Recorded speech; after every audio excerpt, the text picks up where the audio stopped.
Sveiki vilkiuko vairuotojai, turiu jums čia tokį dalyką parodyti, gal truputį šiek tiek ir pasigirti ir pasiūlyti jums patiems įsirengti. Labai geras dalykas vietoj dujų.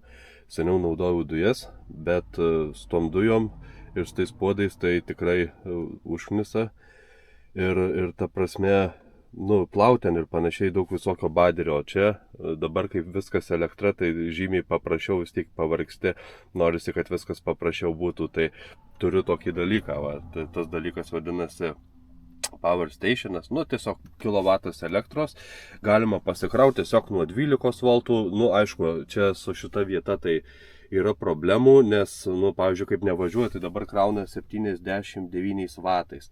Tai viskas ok, saugu, nekaista ir panašiai, bet pavyzdžiui, kai važiuoji, krauna generatorius, duoda daugiau amperų ir pradeda šitie kištukai lydytis, vieną aš jau sudeginęs, tiksliau ne vieną, čia jau yra trečias, tiesiog sudega. Tai siūlyčiau atsivesti tiesiogiai arba krauti nuo 12 voltų. Aišku, 12 voltų ir 24 amperai saugiklių yra tokie patys. Tačiau šitas lizdas būtent man sunkvežimiai yra tiesiog saugesnis. Tiesiog taip neužkaista, nežinau kodėl tai padaryta. Tiesiog šitas 24 labai kaista ir susvirina, o 12 ok, net ir važiuojant. Ta prasme, kraunant generatoriui. Tai žodžiu, pasikraunu šį ir nuo jo jungiuosi.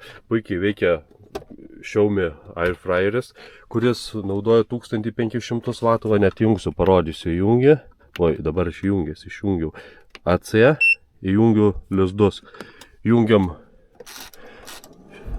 padaro maksimalų. Ką turim? 1,5 kW, ok. Gerai, galima išjungti. Virdulys. Kuo puikiausiai normalus virdulys, kurio gale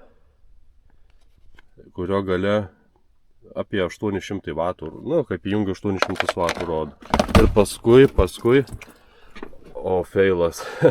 Ir turiu dar indukcinę kaitlentę, kuri yra 2 kW, bet kai nustatai 2 kW, tai ji tiesiog atsijungia, nes šitas powerbankas palaiko 1800 vatų pastovų. 1800 vatų pastoviai atiduoda. Ir dar šokagi 3 kW 600 vatų, bet ten sekundį laiko. Tai tiesiog jeigu įrenginys ten įsijungia, ten akimirkai 2000 vatų, paskui krentagi 1800 vatų, ok, jis neįsijungs.